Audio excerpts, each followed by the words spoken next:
school, so stick around.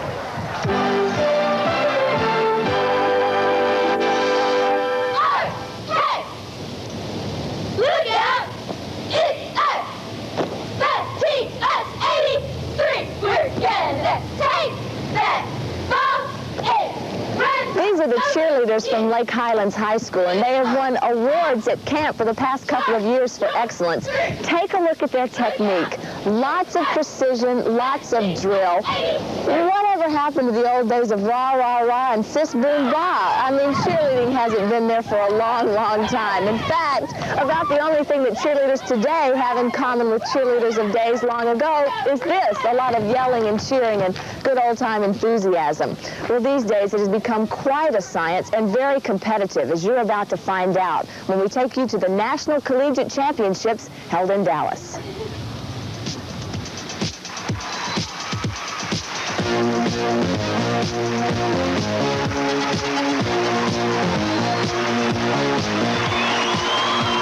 Every weekend, these young men and women make America yell, cheering and chanting, tossing and tumbling. They bring the pulse of a sports crowd to a fever pitch. As American as apple pie, they are cheerleaders, and over 300 of the best from colleges around the country are here in Dallas to see which squad is tops.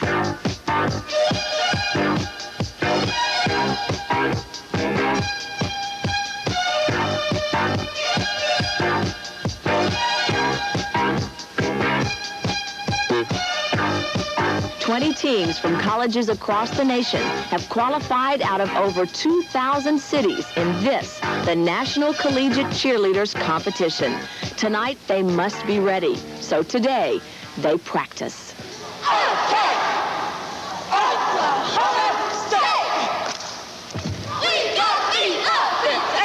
Who started all this yelling? Well, if you don't know, you're not alone. There is no record of exactly when or where cheerleading originated. It's believed to date back to ancient times, when crowds of people lined the roads cheering to welcome home warriors. It never became organized, though, until the early 1860s, when it sprang up on Ivy League campuses. Near the turn of the century, many colleges elected yell leaders to boost school spirit. It evolved into cheerleading that we know today, or at least the cheerleading we knew until a few years ago. Judge Peggy Newman was once a cheerleader herself. Cheerleading has definitely changed in the past 10 years. Just since I was a cheerleader, they do a whole lot of different routines. The stunts are a lot more difficult. The precision in which a cheer is performed. Well, there's a lot more acrobatics in the cheers, and there's a lot more dance, and there's, I tell you, it's just improved just like the skills in every other sport. I know when we were pole vaulting, a 9'6" was a big pole vault, and now it isn't, and then cheerleading has done the same thing. Also a judge, Lawrence Herkimer is head of the National Cheerleaders Association and was himself an SMU cheerleader 40 years ago.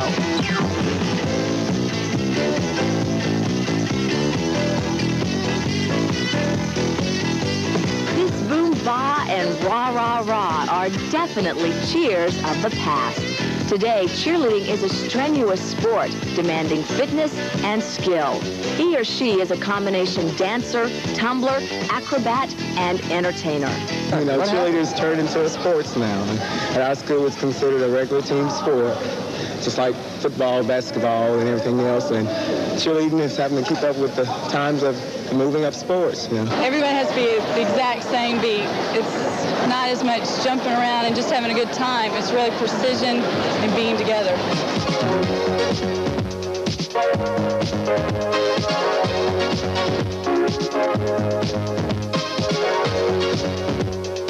And learning these stunts, as a University of Texas cheerleader can attest, means learning a whole new vocabulary. Bird flip, torch flip, extension toe touch, hand to foot.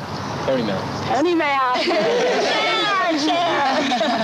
Chair flips, chair extensions. Split catch. These and many more stunts are to be incorporated into a 5-minute routine by each squad for tonight's competition.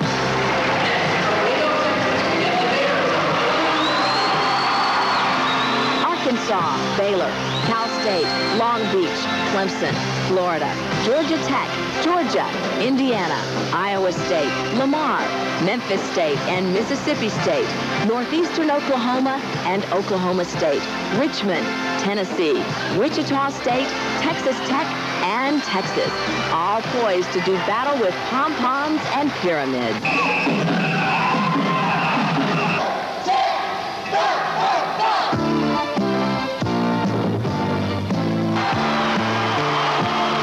We will be judging on overall performance, choreography, the difficulty in which the routine is performed, precision, projection is a big part of cheerleading. The dance routines, how they go from one activity, let's say building a pyramid, to the actual cheer, into the pom-pom routine, the transition of all of that, how it flows, and exactly the sharpness of a squad. Partner stunts of all types and group pyramids are the latest, most dazzling crowd pleasers. But these complex routines demand the utmost in balance, timing, and coordination. Well, you learn them first with spots all around you. I guarantee you, we don't try to learn any stunt without 5 or 6 spots around them before you learn them and you get your confidence in it. Then once you and your partner build up your confidence, then you're able to do the stunts without a spot. It's not the weight. Most people think it's the weight of your partner. It's not. The girl can be light as a feather, timing's off, they'll miss every stunt.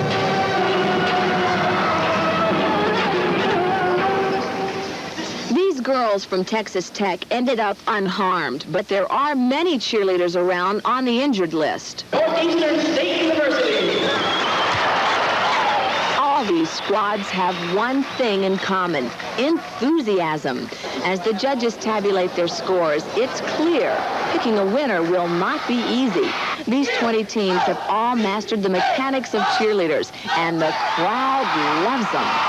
National champion, first place, getting a big check for $5,000 and the National Collegiate Cheerleading Championship trophy, Memphis.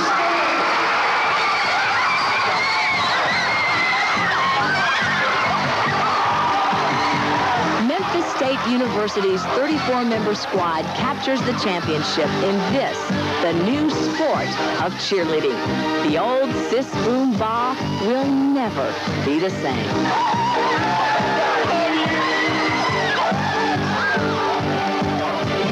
What do you think?